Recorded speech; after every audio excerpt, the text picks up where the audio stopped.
Breaking news చూస్తున్నారు. కృష్ణా జిల్లా గుడివాడలో దారుణం జరిగింది. అక్రమ సంబంధానికి అడ్డొస్తున్నాడని బ్లేడ్తో భర్త గొంతు కోసి హత్యకు పాల్పడింది భార్య. గుడివాడ రైలుపేటకు చెందిన కత్తి చిన్న జ్యోతి, వీళ్ళిద్దరికి వివాహం జరిగింది. కత్తి చిన్న జ్యోతి భార్యాభర్తలు. భర్త అన్నతోనే అంటే బావతోనే భార్యకు అక్రమ సంబంధం ఉందంటూ కూడా అనుమానాలు వ్యక్తమయ్యాయి. ఈ నేపథ్యంలో కొంతకాలంగా కుటుంబ కలహాలు కూడా చోటు చేసుకున్నాయి. భార్యను నిలదీశాడు భర్త చిన్న. ఈ క్రమంలో భర్తను హత్య చేసి పరారైంది జ్యోతి. ఈ ఘటనపై పోలీసుల విచారణ జరుగుతోంది. విజువల్స్ మీరు చూస్తున్నారు. ఈ కథ మిమ్మల్ని కాస్త కలవరపరచొచ్చు. అయితే మిమ్మల్ని కలవరపాటుకు గురి చేయడం ఆర్టీవీ ఉద్దేశం కాదు, కానీ ఇటువంటి కథనాలు చూసినప్పుడు కాస్త కలవరపాటుకు గురే అవకాశం ఉంటుంది. కాబట్టి దీనికి సంబంధించి తగిన జాగ్రత్తలు తీసుకోవాలని చెప్పి ఆర్టీవీ సూచించడం జరుగుతోంది. కృష్ణా జిల్లా గుడివాడలో దారుణం జరిగింది. అక్రమ సంబంధానికి అడ్డొస్తున్నాడని బ్లేడుతో భర్త గొంతు కోసి హత్యకు పాల్పడింది భార్య. గుడివాడ రైలుపేటకు చెందిన కత్తి చిన్న జ్యోతి భార్యాభర్తలు. భర్త అన్నతోనే అంటే బావతోనే భార్యకు అక్రమ సంబంధం. ఈ నేపథ్యంలో కొంతకాలంగా కుటుంబ కలహాలు కూడా చోటు చేసుకున్నాయి. భార్యను నిలదీశాడు భర్త చిన్న. ఈ క్రమంలో భర్తను హత్య చేసి పరారైంది జ్యోతి. ఘటనపై పోలీసుల విచారణ జరుగుతోంది. ఈ అంశానికి సంబంధించి అప్డేట్స్ అందించేందుకు మా ప్రతినిధి రాజేష్ సిద్ధంగా ఉన్నారు. రాజేష్, ఇక్కడ చిన్న కావచ్చు లేకపోతే చిన్నకు సంబంధించిన కుటుంబం ఈ మీద అనుమానాలు వ్యక్తం చేయడం జరుగుతోందా? మరి ముఖ్యంగా ప్రస్తుతం ఎక్కడుంది? అంటే హత్య చేసిన వాళ్ళని పట్టుకోవడం ఏమైనా జరిగిందా? ప్రస్తుతం కత్తి జ్యోతి పరారీలో ఉన్నట్టు పోలీసులు అయితే చెబుతున్నారు. ఈ ఘటన ఈ రోజు తెల్లవారుజామున ఉదయం జరిగినట్టు తెలుస్తుంది. గత కొన్ని రోజులుగా ఈ అక్రమ సంబంధం వ్యవహారం మీద భార్యాభర్తల చిన్నాకి అదేవిధంగా భార్య జ్యోతి మధ్య మనస్పర్ధలు గొడవలు జరుగుతున్నాయి. ఈ నేపథ్యంలో ఈ రోజు కూడా పెద్ద గొడవ జరగడం తర్వాత వెంటనే భార్య జ్యోతి బ్లేడుతో భర్త చిన్న మీద దాడి చేసి గొంతు కోయడంతో అతను అక్కడికక్కడిగా చనిపోయాడు. వెంటనే పరారైనట్టు తెలుస్తుంది. అయితే ఆ సమయంలో ముగ్గురు పిల్లలు ఉన్నారు. ఒక బాబు, 2 ఆడపిల్లలు వీళ్ళకు ఉన్నారు. ఆ సమయంలో పిల్లలు ఎక్కడ ఉన్నారు? పిల్లలు ప్రస్తుతం ప్రస్తుతం కుటుంబ సభ్యుల వద్ద ఉన్నారు. ఆ ఘటన జరిగిన సమయంలో ఇంట్లో పిల్లలు ఉన్నారా లేదా అనే దానిపైన ఒక సమాచారం అయితే రావాల్సి ఉంది. పోలీసులు అయితే ప్రస్తుతం జ్యోతి కోసం కాలిస్తున్నారు. బాబాతో కలిసి జ్యోతి ఎక్కడికైనా ఇద్దరు కలిసి పరారయ్యారా లేదా అనే దానిపైన పోలీసులు అయితే విచారణ చేస్తున్నారు. పూర్తి స్థాయిలో విచారణ చేసిన తర్వాత దీనికి సంబంధించిన వాస్తవాలు వెలుగులోకి వచ్చే అవకాశం అయితే కనబడుతుంది. అయితే ఈ ఘటన అయితే కొంత ఉమ్మడి కృష్ణా జిల్లాలో కొంత కలవరపాటుకు గురి చేస్తుంది. ఎందుకంటే భార్య అక్రమ సంబంధం పెట్టింది, అంటే భర్త అన్నతోనే అక్రమ సంబంధం పెట్టుకుని అక్రమ సంబంధానికి అడ్డు వస్తున్నాడంటూ కొంత భర్తని ఈ విధంగా హత్య చేయడం కలకలం రేపుతుందని చెప్పాలి. అయితే ఈ ఘటనకు సంబంధించిన విషయంలో అన్న అంటే చిన్న వాళ్ళ అన్నకు సంబంధించిన కుటుంబ సభ్యులు కూడా పోలీసులు విచారిస్తున్నారు. ఎన్ని సంవత్సరాలుగా వ్యవహారం నడుస్తుంది, ఏం జరిగిందని సంబంధించి పోలీసులు కూడా విచారణ చేస్తున్నారు. ప్రస్తుతం ఆ చిన్నకు సంబంధించినటువంటి అన్న కూడా పరారీలు ఉన్నట్టు తెలుస్తుంది. జ్యోతి అతని చిన్న అన్న ఇద్దరు కలిసి పరారయ్యారు లేకపోతే జ్యోతి మాత్రమే పరారైందనే దానికి సంబంధించిన విషయాలు పోలీసులు అయితే విచారణ చేస్తున్నారు. ఏదేమైనప్పటికీ ఈ ఘటన అంటే ఒక అక్రమ సంబంధం కారణంగా ముగ్గురు చిన్నపిల్లలు రోడ్డును పడాల్సిన పరిస్థితి. ఎందుకంటే తండ్రి లేడు, ఇప్పుడు తల్లి కూడా పరారైన నేపథ్యంలో ఆ పిల్లల ఆలనాపాలన ఏంటని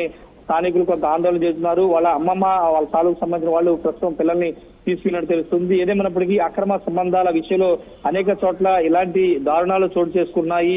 ప్రస్తుతం గుడివాడ జరిగినటువంటి ఈ దారుణం అయితే అక్కడ స్థానికులు కొంత కలవరపాటుకు గురి చేస్తుంది. రైట్ రాజేష్, ప్రస్తుతం జ్యోతికి సంబంధించి వెతుకులాట జరుగుతోందా, ఎక్కడ ఉంది అనే అంశానికి సంబంధించి పోలీసుల విచారణ ఎంతవరకు వచ్చింది? గాలింపు చర్యలు ఎంతవరకు వచ్చాయి? ఎందుకంటే వీళ్ళిద్దరూ కనిపించట్లేదు అనే చర్చ జరుగుతోంది కాబట్టి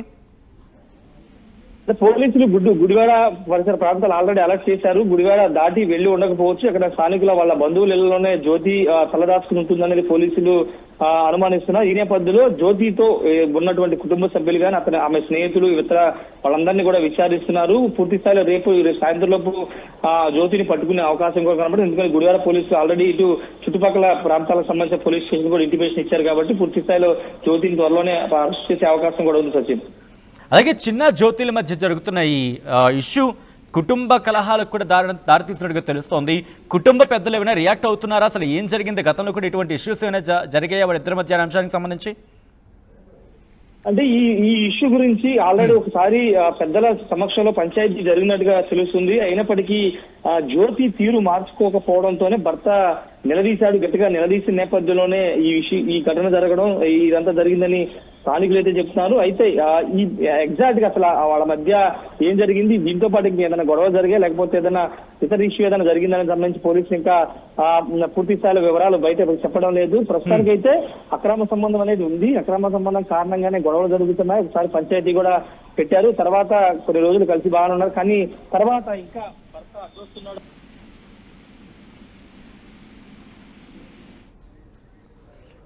రైట్ రాజేష్, నా మాట వినిపిస్తోందా? రైట్ రాజేష్, సో మొత్తంగా అయితే మాత్రం ప్రస్తుతం కృష్ణా జిల్లా గుడివాడలో ఈ ఘటన సంచలనంగా మారింది. అక్రమ సంబంధానికి అడ్డొస్తున్నాడని బ్లేడుతో భర్త గొంతు కోసి హత్యకు పాల్పడింది భార్య. గుడివాడ రైలుపేటకు చెందిన కత్తి చిన్న, జ్యోతి భార్యాభర్తలు. భర్త అన్నతోనే అంటే బావతోనే భార్యకు అక్రమ సంబంధం ఉందంటూ కూడా దానికి సంబంధించి అక్కడ చర్చ జరుగుతోంది. ఈ నేపథ్యంలో కొంతకాలంగా కుటుంబ కలహాలు కూడా జరిగినట్టుగా తెలుస్తోంది. భార్యను నిలదీశాడు భర్త చిన్న. ఈ క్రమంలోనే భర్తను హత్య చేసి పరారైంది జ్యోతి. ఘటనపై పోలీసుల విచారణ జరుగుతోంది. దానికి సంబంధించి విజువల్స్ మీరు చూస్తున్నారు. ఈ ఘటన మీద ఆ కుటుంబం కూడా రియాక్ట్ అయింది. వాళ్ళు ఏమంటున్నారో చూద్దాం.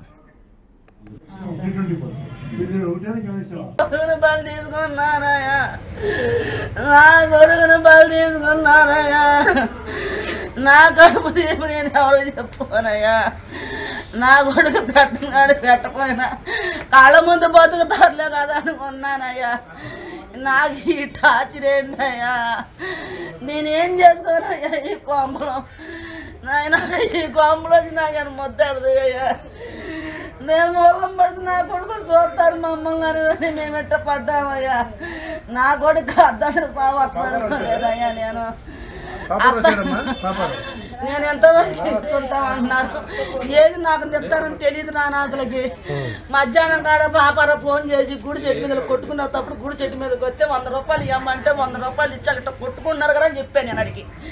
చెప్పి నేను అయ్యా వాళ్ళ జోలికి వెళ్ళొద్దురా, నీ పూల కొట్టులోకి ఎక్కడికన్నా వెళ్ళిపోయి నీ బతుకు నువ్వు బతుకురా అని చెప్తే నేను వదిలేసానమ్మా. నేను అమ్మాయి దగ్గర లేని మార్కెట్ సెంటర్లోనే బతుకున్నానమ్మా. మచిలీపట్నం ఫోన్ చేశాను.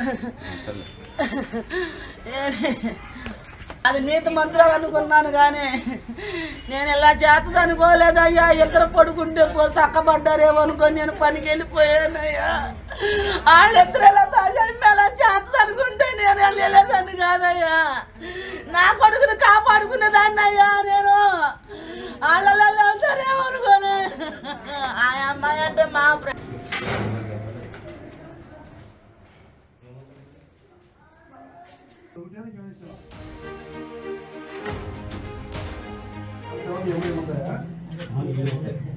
ఈ అమ్మాయికి 7 చిన్న ఉంటాయి.